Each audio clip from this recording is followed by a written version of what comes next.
ቃል ኪዳን በነገረ ድህነት ከዲያቆን ያረጋል አበጋዝ በሐሰሳ የቀረበ ክፍል 3። ድህነት በመጽሐፍ ቅዱስ መዳን ተብለው የተገለጹ የተለያዩ ነገሮችን እናገኛለን። ከነዚህም ለምሳሌ ያህል የሚከተሉትን መጥቀስ ይቻላል። ኖህና ቤተሰቦቹ በመርከብ አማካኝነት ከጥፋት ውሃ መዳናቸው፣ እስራኤላውያን ከግብፅ ባርነት ነፃ መውጣታቸውና በባህር መካከል በደረቅ መሻገራቸውና ሲከተሏቸው ከነበሩት ጠላቶቻቸው እጅ መዳናቸው፣ ንዕማን ሶርያዊው ከነበረበት ለምጽ በዮርዳኖስ ውሃ ታጥቦ መዳኑ፣ እስራኤላውያን በንጉሡ በሕዝቅያስ ዘመን ከሰናክሬም እጅ በተአምራት መዳናቸው። ሆኖም እነዚህ ሁሉ መዳኖች ወይንም ድህነቶች ለጊዜው ድህነቱ የተደረገላቸውን ሰዎች ያስደሰቱና ከመከራ ያዳኑ ነገሮች ቢሆኑም ሁሉም ጊዜያዊና ጠቀሜታቸው በዚህ ዓለም የተወሰነ ነበር። ይህም ማለት የሰው ልጅ መሠረታዊ ችግር ያልፈታ፣ ሰውን ከተፈረደበት የሞት ፍርድ ያላዳነ፣ በሰው ልጅ የተጎሳቆለ ሕይወት ላይ ይህ ነው የሚባል መሠረታዊና ተጨባጭ ለውጥ ያላመጣ ነበር። ነገር ግን እነዚያ የማዳን ድርጊቶች እግዚአብሔር በልጁ ሰው መሆንና መገለጥ በጊዜው ጊዜ ይፈጽመው ዘንድ ያለውን አማናዊ ድህነት በጥላነት ወይንም በምሳሌነት የሚያመለክቱ የተስፋ ጭላንጭሎች ነበሩ። ድህነት ማለት ምን ማለት ነው?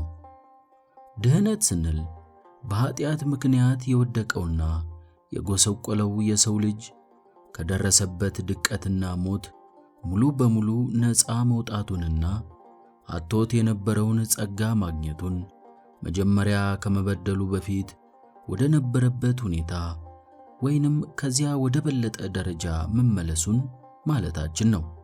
የመዳን ትምህርት ወይንም ነገረ ድህነት የቤተ ክርስቲያን ትምህርት መሠረትና የማዕዘን ድንጋይ ነው።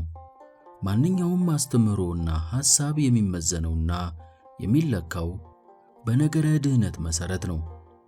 ከነገረ ድህነት ጋር የሚቃረን ትምህርት ሁሉ ፈጽሞ ተቀባይነት የለውም። የአንድ ትምህርት ወይንም አስተሳሰብ ይዘትና አካሄድ ሲተነተን የሰውን መዳን ከንቱ ወደሚያደርግና የሰው ልጅ አልዳነም ወደሚል አቅጣጫ የሚወስድ ከሆነ የተወገዘ ነው።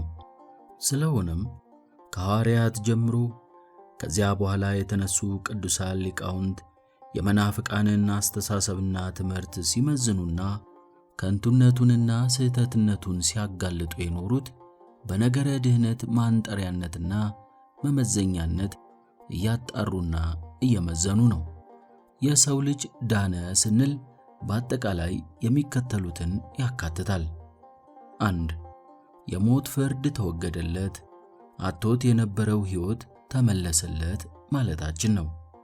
የሰው ልጅ በበላህ ቀን ሞትን ትሞታለህ ተብሎ አስቀድሞ ተነግሮት የነበረው የሞት ማስጠንቀቂያ በገቢር ተፈጽሞበት በሰውነቱ ላይ ሞት ነግሶበት የሞት ተገዥ ሆኖ ነበር።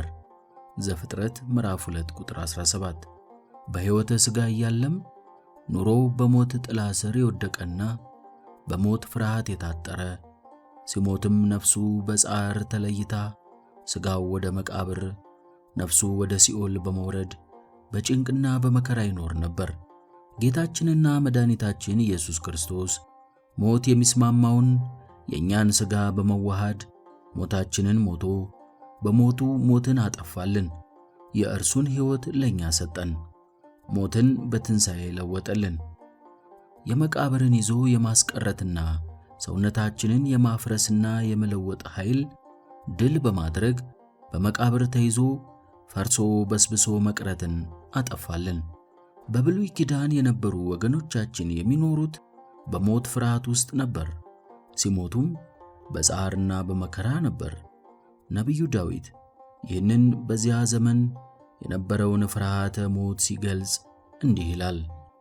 ልቤ በላዬ ተናወጠብኝ፣ የሞት ድንጋጤም ወደቀብኝ፣ ፍርሃትና እንቅጥቅጥ መጡብኝ፣ ጨለማም ሸፈነኝ። በርሬ አርፍ ዘንድ እንደ ርግብ ክንፍን ማን በሰጠኝ። መዝሙር 54 ከ4 እስከ 7።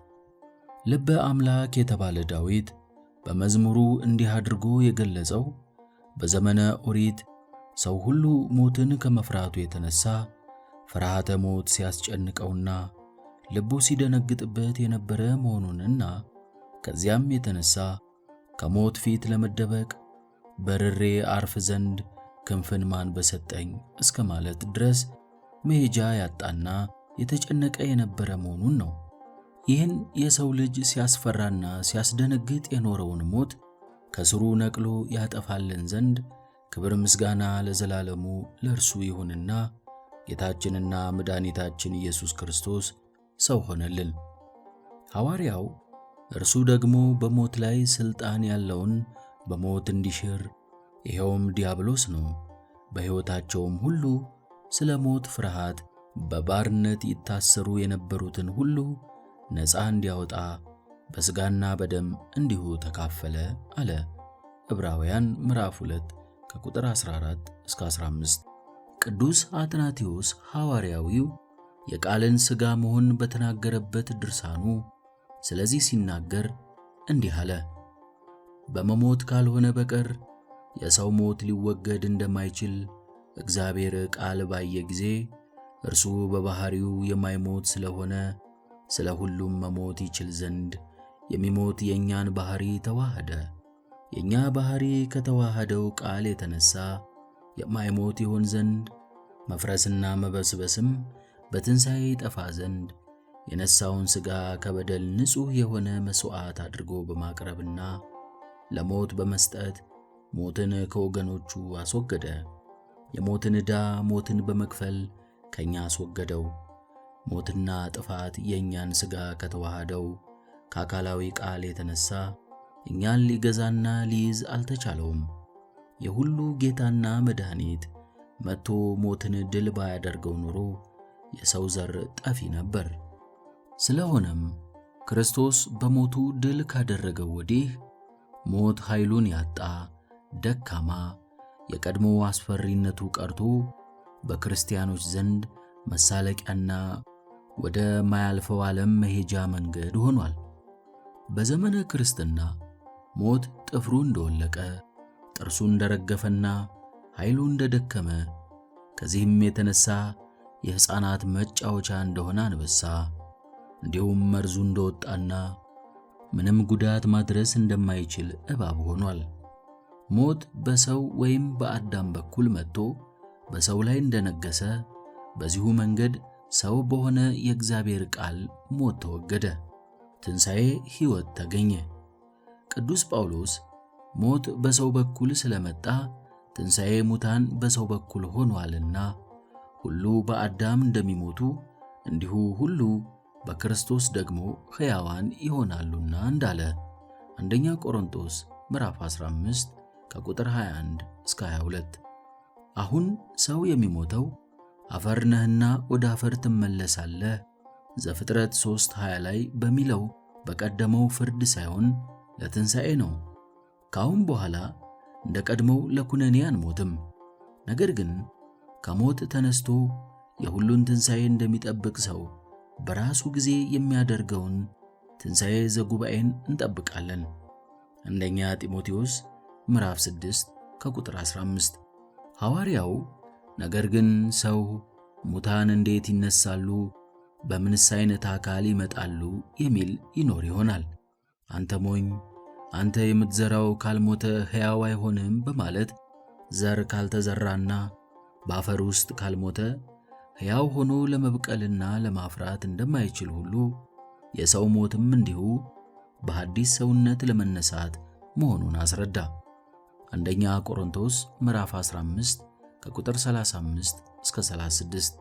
መቃብርም ለዘላለም በውስጡ ይዞ የሚያስቀረን ሳይሆን እስከ ትንሣኤ ድረስ የምንቆይበትና ከዚያም የሚበሰብሰው የማይበሰብሰውን የሚሞተው የማይሞተውን ለብሶ የሚነሳበት ነው። በዚያን ጊዜም በኃጢአት ምክንያት ከሰው ተፈጥሮ በኋላ የመጣው የኋለኛው ጠላት ሞት ድል ይነሳል። አንደኛ ቆሮንቶስ ምዕራፍ 15 ቁጥር 26። እሳት የሚኖረው የሚቃጠል ነገር እስካለ ድረስ ብቻ እንደሆነ ሁሉ ሞትም ከትንሣኤ በኋላ የሚሞት ሰውነት ስለማይኖር ራሱ ይሞታል፣ ለዘላለም ይጠፋል። ይህ ነው ሐዋርያው በመልእክቱ እንዲህ በማለት የገለጸው፣ ሙታንም የማይበሰብሱ ሆነው ይነሳሉ፣ እኛም እንለወጣለን። ይህ የሚበሰብሰው የማይበሰብሰውን ሊለብስ፣ ይህም የሚሞተው የማይሞተውን ሊለብስ ይገባዋልና።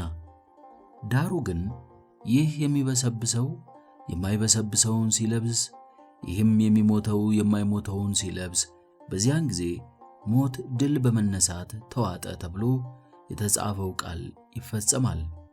አንደኛ ቆሮንቶስ ምዕራፍ 15 ከቁጥር 51 እስከ 55። 2. ወደ እግዚአብሔርና ቅዱሳን አንድነት ተመለሰ፣ ሰላምን አገኘ። ሰው ከእግዚአብሔር አንድነት ተለይቶ የተስፋ ቦታውን አጥቶ ከዓለመ መላእክት ወደ ዓለመ እንስሳት ተጥሎ ነበር።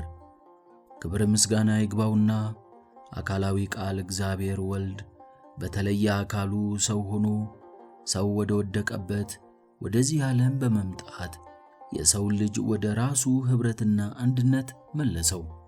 በዚህም መላእክት ከሰዎች ጋር በአንድነት ስብሐት ለእግዚአብሔር በሰማያት ወሰላም በምድር ስምረቱ ለሰብ፣ ክብር ለእግዚአብሔር በሰማያት ይሁን ሰላምም በምድር ለሰውም በጎ ፈቃድ በማለት ሰው ወደ እግዚአብሔር በመመለሱ ደስታቸውን ገለጹ። የሉቃስ ወንጌል ምዕራፍ 2 ቁጥር 14። በመስቀሉ ቤዛነትም በሰውና በእግዚአብሔር መካከል የነበረው የጠብ ግድግዳ ፈረሰ። ቅዱስ ጳውሎስ ለኤፌሶን ክርስቲያኖች በላከው መልእክቱ ይህንን እንዲህ ሲል ገልጾታል። ሁለቱን ያዋሃደ በአዋጅ የተነገሩትንም የትእዛዛትንም ሕግ ሽሮ በመካከል ያለውን የጥል ግድግዳ በሥጋው ያፈረሰ እርሱ ሰላማችን ነውና፣ ይህም ከሁለታቸው አንድ አዲስን ሰው በራሱ ይፈጥር ዘንድ ሰላምንም ያደርግ ዘንድ ጥልንም በመስቀሉ ገሎ በእርሱ ሁለታቸውን በአንድ አካል ከእግዚአብሔር ጋር ያስታርቅ ዘንድ ነው። መጥቶም ርቃችሁ ለነበራችሁ ለእናንተ ሰላምን፣ ቀርበው ለነበሩትም ሰላምን የምሥራች ብሎ ሰበከ። በእርሱ ሥራ ሁላችን በአንድ መንፈስ ወደ አብ መግባት አለንና። ኤፌሶን ምዕራፍ 2 ቁጥር 14 እስከ 18። ክርስቶስ ሰላማችን ብቻ አይደለም፣ ይህን ሰላም ራሱን መሥዋዕት አድርጎ በመስጠት አመጣ እንጂ። ሰው ከፈጣሪው ጋር ከተጣላበት ጊዜ ጀምሮ ሐዘን የከበበውና የተቅበዘበዘ ነበር። ነቢዩ በትንቢት ልቅሶዬን በደስታ ለወጥክልኝ፣ ማቄን ቀደድሁ፣ ደስታንም አስታጠቅከኝ ብሎ እንደተናገረ ሐዘኑን አስወግዶ ደስታን ሰጠው። መዝሙር 29:10። መድኃኒታችን ሰላሜን እተውላችኋለሁ፣ ሰላሜን እሰጣችኋለሁ አለ። የዮሐንስ ወንጌል ምዕራፍ 14 ቁጥር 27። ይህንንም በመስቀሉ ላይ ባደረገው መሥዋዕትነት አረጋገጠልን። በዚህም ከቅዱሳን አንድነት ደመረን። ሐዋርያው ቅዱስ ጳውሎስ ክርስቶስ በመስቀሉ ቤዛነት ጥልን ማስወገዱንና ሰላምን ማድረጉን ከገለጸ በኋላ የዚህን ተከታይ ውጤት ሲናገር እንዲህ አለ። እንግዲያስ ከእንግዲህ ወዲህ ከቅዱሳን ጋር ባላገሮችና የእግዚአብሔር ቤተሰቦች ናችሁ እንጂ እንግዶችና መጻተኞች አይደላችሁም። ኤፌሶን ምዕራፍ 2 ቁጥር 19። እንዲሁም በዕብራውያን መልእክቱ ይህንኑ በተመለከተ ማለትም የሰውን ወደ ቅዱሳን አንድነት መመለስ በተመለከተ እንዲህ አለ። ወደ ጽዮን ተራራና ወደ ሕያው እግዚአብሔር ተራራ ደርሳችኋል፣ ወደ ሰማያዊቱም ኢየሩሳሌም በደስታም ወደ ተሰበሰቡት ወደ አእላፋት መላእክት በሰማያትም ወደ ተጻፈ ወደ በኩራት ማኅበር የሁሉም ዳኛ ወደ ሆነ ወደ እግዚአብሔር ፍጹማንም ወደ ሆኑት ወደ ጻድቃን መንፈሶች የአዲስ ኪዳንም መካከለኛ ወደሚሆን ወደ ኢየሱስ ደርሳችኋል። ዕብራውያን ምዕራፍ 12 ከቁጥር 22 እስከ 24። ጌታችንም ሰው አስቀድሞ በመብል ምክንያት ከእርሱ ተለይቶ ነበርና በፍጹም ቸርነቱና ፍቅሩ ራሱን መብልና መጠጥ አድርጎ በመስጠት ሥጋዬን የሚበላ ደሜንም የሚጠጣ በእኔ ይኖራል፣ እኔም በእርሱ እኖራለሁ የዮሐንስ ወንጌል ምዕራፍ 6 ቁጥር 57 በማለት በራሱ መሥዋዕትነት ከእርሱ ጋር ፍጹም አንድነትን ሰጠን። ከእርሱ ጋር አንድ የምንሆንበትን የቤዛነት ሥራ በመስቀል ላይ ከፈጸመ በኋላ ይህ እስከ ዕለተ ምጽአት ድረስ በምሥጢራተ ቤተ ክርስቲያን አማካኝነት እንዲቀጥል አደረገ። 3. ልጅነቱ ተመለሰለት። የጸጋ ልጅነቱና ክብሩን አጥቶ በባርነት ውስጥ ሆኖ ተዋርዶ ለነበረው የሰው ልጅ ዳግመኛ ከእግዚአብሔር የሚወለድበትንና ልጅነትን የሚያገኝበትን ጥምቀትን ሰጠው። ይህ የልጅነት ጸጋም ለሌሎች ከእግዚአብሔር ለሚገኙ ጸጋዎች ሁሉ መሠረት ነው። ልጅ ከሆነ ዘንድ የአባቱን ንብረት ለመውረስ ይችላልና፣ ይህንንም የአባትና የልጅነት ግንኙነት በውስጡ የሚያድርበት መንፈስ ቅዱስ እንዲመሰክርለት አደረገ። የእግዚአብሔር ልጆች መሆናችንን ያ መንፈስ ራሱ ከመንፈሳችን ጋር ይመሰክራል እንዳለ ሮሜ ምዕራፍ 8 ቁጥር 16። እንዲሁም ይሄው ሐዋርያ ልጆችም ስለሆናችሁ እግዚአብሔር አባ አባት ብሎ የሚጮህ የልጁን መንፈስ በልባችሁ ውስጥ ላከ። ስለዚህ ከእንግዲህ ወዲህ ልጅ ነህ እንጂ ባሪያ አይደለህም። ልጅም ከሆንክ ደግሞ በክርስቶስ የእግዚአብሔር ወራሽ ነህ አለ ገላትያ ምዕራፍ 4 ቁጥር 6። ከእንግዲህ የባርነት መንፈስ ሳይሆን አባ አባት ብለን የምንጠራበትን የልጅነት መንፈስ ሰጠን ሮሜ ምዕራፍ 8 ቁጥር 15።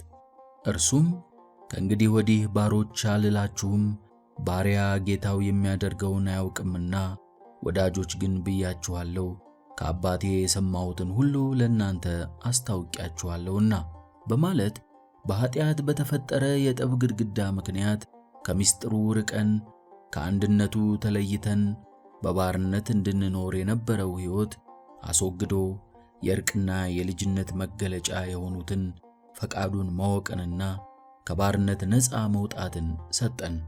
የዮሐንስ ወንጌል ምዕራፍ 15 ቁጥር 15 የፈቃዱን ምስጢር አስታውቆናልና ያለው ለዚህ ነው። ኤፌሶን ምዕራፍ 1 ቁጥር 9። 4. በኃጢአትና በፍትወታት እኩያት ላይ የማሸነፍ ኃይልና ሥልጣን አገኘ።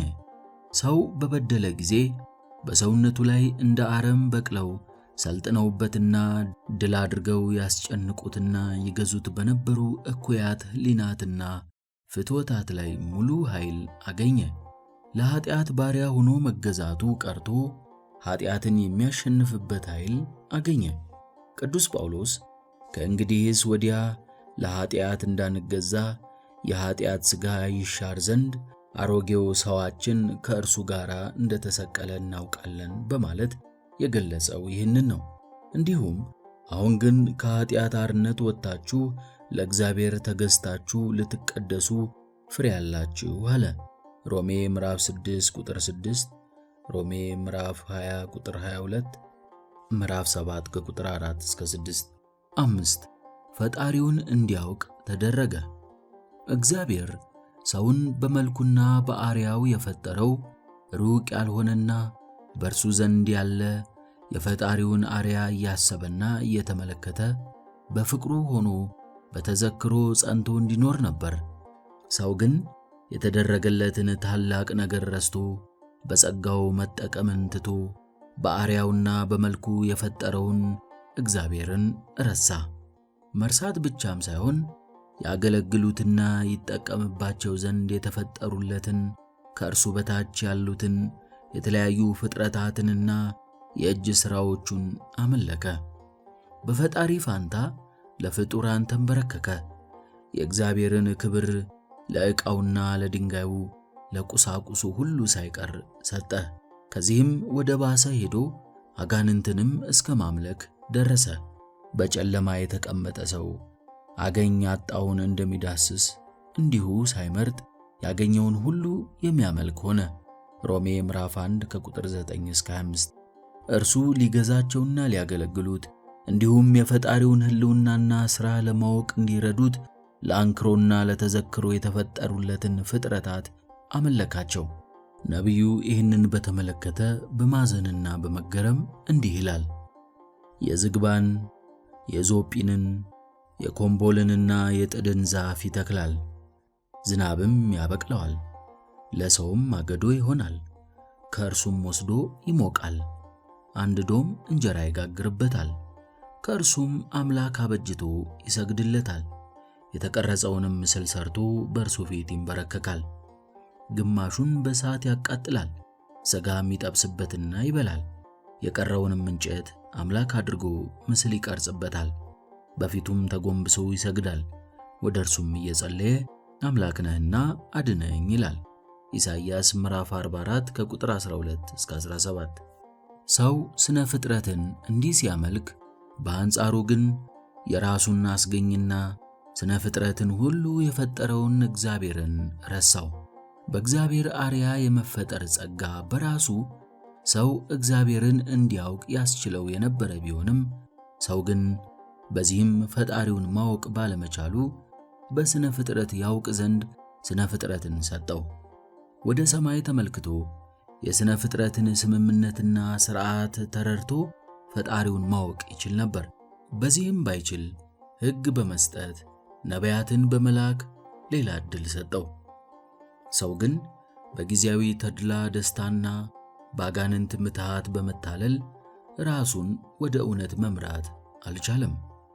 ሰው እንግዲህ ፈጣሪውን አውቆ ይኖር ዘንድ ለክብር ተፈጥሮ ሳለ ነገር ግን ከእርሱ በታች ያሉትን እስከ ማምለክ ድረስ ተዋርዶ ፈጣሪውን ማወቅ ተስኖት እንዲቀር እግዚአብሔር አልፈቀደም።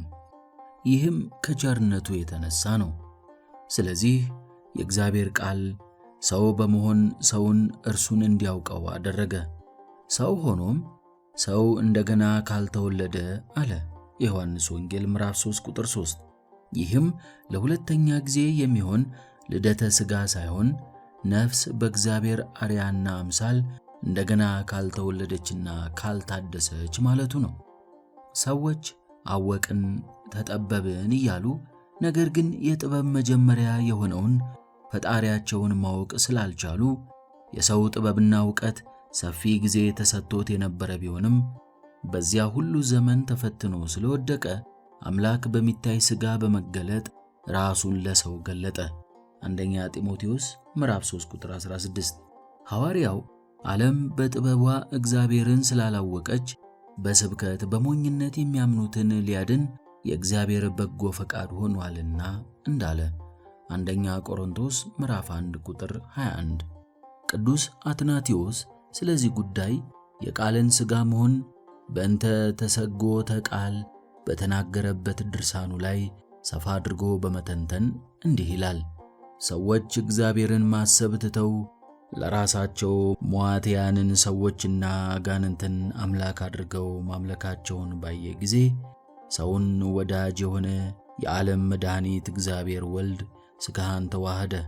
እንደ ሰውም በመመላለስ ሰው እርሱን ወደ ማወቅ እንዲመለስ አደረገ። ፍጥረትን በመፍራት ፍጥረታትን አምላክ ብለው እንዲያመልኩ ከደረሱ የፍጥረቱ ባለቤት ሰው ሆኖ ሲመጣ ያምኑ ዘንድ ሕሊናቸው ወደ ሰዎች አዘንብሎ አማልክት ናቸው እስከ ማለት ከደረሱ የእርሱን ሥራውን አይተውና ሌሎች ፍጡራን ካደረጉት ጋር አነጻጽረው ከዚያ በፊት እንደ አማልክት ያከብሯቸው ለነበሩት ሁሉ ጌታቸውና ፈጣሪያቸው መሆኑን አውቀው አምልኮታቸውን ወደ እርሱ እንዲመልሱ ርኩሳን መናፍስትን ወደ መፍራት ማመንና ማምለክ ያዘነበሉትንም እነዚያን ክርስቶስ ሲያባራቸውና ሲያስወጣቸው አይተው እርሱ ብቻ አምላክ እንደሆነና ርኩሳን መናፍስት ግን ምንም አለመሆናቸውን እንዲረዱ ነው። የሞቱ ሰዎችን ወይንም ሙታንን እንደ ጀግናና እንደ አማልክት የሚያከብሩና የሚያመልኩም ቢሆኑ የጌታን ትንሣኤ አይተው የእነዚህን ሐሰትነትና ጌታችን የፍጡራን ብቻ ሳይሆን የሞት እንኳ ጌታ መሆኑንና ብቸኛው አምላክ እርሱ መሆኑን ያውቁ ዘንድ ስለዚህ ምክንያት ጌታችን ሰው በመሆን ተገለጸ። የሰዎችን ሥራ ኢምንት የሚያደርግ ሥራ ሠራ። ሰው በማንኛውም መንገድ ቢስት ይመልሰውና ያድነው ዘንድ እውነተኛ አምላክ እርሱ ብቻ መሆኑን ያሳውቀው ዘንድ። ይህም አምላክ ሰው የሆነበት ሁለተኛው ምክንያት ነው። በአጠቃላይ እግዚአብሔር ሰውን ሲፈጥረው በመለኮታዊው ጸጋው አስቦለትና አዘጋጅቶለት የነበረውና በመካከል በገባ ኃጢአት ምክንያት አጥቶት የነበረው ነገር ሁሉ ተመለሰለት። በኃጢአት ምክንያት የመጡ ነገሮች ሁሉ ተወገዱ። ሁለተኛ ቆሮንቶስ ምዕራፍ 5 ከቁጥር 18 እስከ 19፣ ቆላስይስ ምዕራፍ 1 ከቁጥር 19 እስከ 24፣ ሮሜ ምዕራፍ 8 ከቁጥር 1 እስከ 4፣ ሁለተኛ ቆሮንቶስ ምዕራፍ 3 ከቁጥር 18። ሰው የዳነው እንዴት ነው? መዳናችን ወይንም ድህነታችን የተገኘው በእኛ ሥራ መልካምነት አይደለም። እግዚአብሔር የሰው ልጅ ከሞት ወደ ሕይወት ያሸጋገረው እርሱን የሚያስደስትና እንዲያደርግለት የሚያበቃው የተቀደሰ ሕይወት ስለነበረው አይደለም። በኦርቶዶክሳዊ አስተምህሮ ሰው የዳነው በእግዚአብሔር ቸርነት ወይም ጸጋ ነው። የሰው ድህነት የእግዚአብሔር የቸርነቱ ስጦታና ለሰው ያለው የማይለወጥ ፍቅር ውጤትና መገለጫ ነው። የእኛን የቀደመ ሁኔታና እግዚአብሔር እንዴት እንዳዳነን ሐዋርያው ግልጽ በሆነ ሁኔታ እንዲህ ሲል ያስተምረናል። እኛ ሁላችን ደግሞ የሥጋችንንና የልቦናችንን ፈቃድ እያደረግን በሥጋችን ምኞት በፊት እንኖር ነበርን። እንደ ሌሎችም ደግሞ ከፍጥረታችን የቁጣ ልጆች ነበርን። ነገር ግን እግዚአብሔር በምሕረቱ ባለጸጋ ስለሆነ ከወደደን ከታላቅ ፍቅሩ የተነሳ በበደላችን ሙታን እንኳ በሆነን ጊዜ ከክርስቶስ ጋር ሕይወትን ሰጠን። በጸጋ ድናችኋልና በሚመጡ ዘመናትም በክርስቶስ ኢየሱስ ለእኛ ባለው ቸርነት ከሁሉ የሚበልጠውን የጸጋውን ባለጠግነት ያሳይ ዘንድ ከእርሱ ጋር አስነሳን። በክርስቶስ ኢየሱስም በሰማያዊ ስፍራ ከእርሱ ጋር አስቀመጠን። ኤፌሶን ምዕራፍ 2 ቁጥር 3 እስከ 8። ሰው ሁሉ በአዳም በደል ምክንያት የቁጣ ልጅ ነበር፣ በኃጢአት ምክንያት የሞተ ነበር። ሮሜ ምዕራፍ 8 ቁጥር 10። አሁንም ይሄው ሐዋርያ ስለዚሁ ጉዳይ ሲናገር ለደቀ መዝሙሩ ለቲቶ በላከው መልእክቱ እንዲህ አለ። እኛ ደግሞ አስቀድመን የማናስተውል ነበርንና የማንታዘዝ፣ የምንስት፣ ለምኞትና ለልዩ ልዩ ተድላ እንደ ባሪያዎች የምንገዛ፣ በክፋትና በመቀኝነት የምንኖር፣ የምንጣላ፣ እርስ በርሳችን የምንጠላላ ነበርን። ነገር ግን የመድኃኒታችን የእግዚአብሔር ቸርነትና ሰውን መውደዱ በተገለጠ ጊዜ እንደ ምሕረቱ መጠን ለአዲስ ልደት በሚሆነው ጥምቀትና በመንፈስ መታደስ አዳነን እንጂ እኛ ስላደረግነው በጽድቅ ስለነበረው ሥራ አይደለም። ቲቶ ምዕራፍ 3 ከቁጥር 3 እስከ 5። እግዚአብሔር ሰውን የወደደውና ያዳነው እንዲሁ በአባታዊ ፍቅሩ መሆኑን ራሱ ጌታችንና መድኃኒታችንም ሲገልጽ በእርሱ የሚያምን ሁሉ የዘላለም ሕይወት እንዲኖረው እንጂ እንዳይጠፋ እግዚአብሔር አንድያ ልጁን እስኪሰጥ ድረስ ዓለሙን ሰውን እንዲሁ ወዷልና ብሏል። የዮሐንስ ወንጌል ምዕራፍ 3 ከቁጥር 16። የወደደን እንዲሁ በቸርነቱ እንጂ እንዲወደን የሚያደርግ መልካም ሥራ ስለነበረን ወይንም እኛ ስለወደድነው አይደለም። ሰውማ በራሱ ጥፋት ከአምላኩ ፊት የኮበለለ ነበር። ጌታችን በጠፋው በግ ምሳሌ እንደተናገረው የጠፋውን አዳም የሰውን ልጅ በሙሉ ይፈልገውና ወደ ቀደመ ክብሩ ይመልሰው ዘንድ ከልዑላዊ መንበሩ ወርዶ ፈለገው።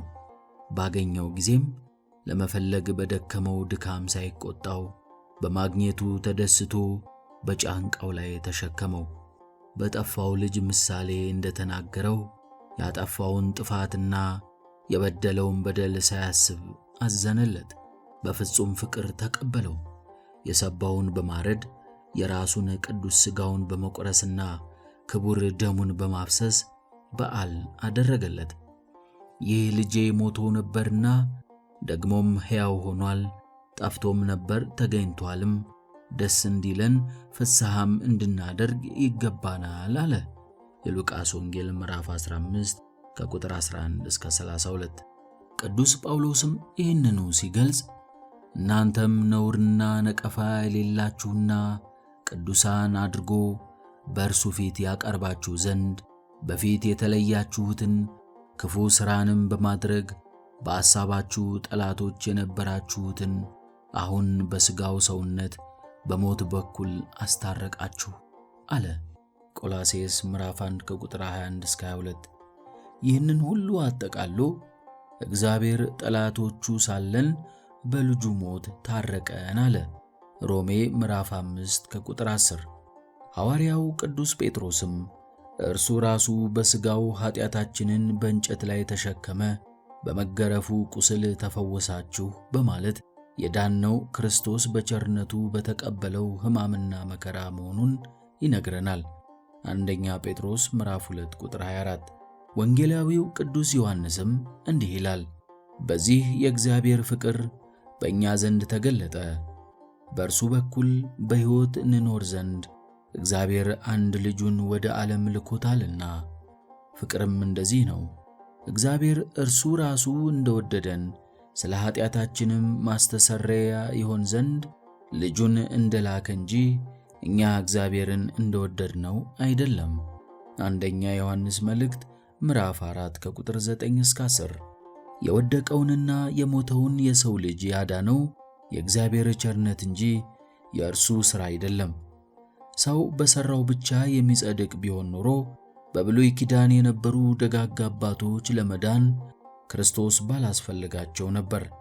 ነገር ግን ምንም እንኳ በደጋግ ሥራቸው በኃጥአን ላይ የሚደርሰው መከራ ሙሉ በሙሉ ባይደርስባቸውም ኢየሱስ ክርስቶስ ሥጋውን ቆርሶ ደሙን አፍሶ በአዳም በደል ምክንያት የተዘጋችውን ገነት እስኪከፍታት ድረስ ከሲኦል መውጣትና ወደ ገነት መግባት አልቻሉም። በኃጢአት ምክንያት ከመጣው ፍዳ አንዷንም ፈቀቅ ማድረግ አልቻሉም። ስለዚህ እኛን ያዳነን የእግዚአብሔር ቸርነት ነው እንጂ ሥራችን አይደለም ማለት ነው። እንደ ሥራችን ቢሆንማ እግዚአብሔር ሰው ሆኖ ኃጥአን ለሆነው ለእኛ መከራ ይቀበል ዘንድ የሚያበቃው የትኛው ሥራችን ነበር? በእኛ ሥራ ቢሆንማ ኑሮ እንኳን ይህ ሁሉ ቸርነት ሊደረግልን ቀርቶ ከተደረገልን ቸርነት አንዷንም እንኳ ባላገኘን ነበር። የእግዚአብሔር ስጦታ በዋጋ የሚገዛ አይደለምና። በኃጢአት ድካም ሳለን በቸርነቱ የወደደንና ያዳነን መሆኑን በማድነቅ ሐዋርያው እንዲህ ይላል፣ ገና ደካሞች ሳለን ክርስቶስ ዘመኑ ሲደርስ ስለ ኃጢአተኞች ሞቷልና፣ ስለ ጻድቅ የሚሞት በጭንቅ ይገኛልና፣ ስለ ቸር ሰው ግን ሊሞት እንኳ የሚደፍር ምናልባት ይገኝ ይሆናል። ነገር ግን ገና ኃጢአተኞች ሳለን እግዚአብሔር ስለ እኛ ሞቷልና እግዚአብሔር ለእኛ ያለውን የራሱን ፍቅር ያስረዳል። ሮሜ ምዕራፍ 5 ከቁጥር 6 እስከ 9።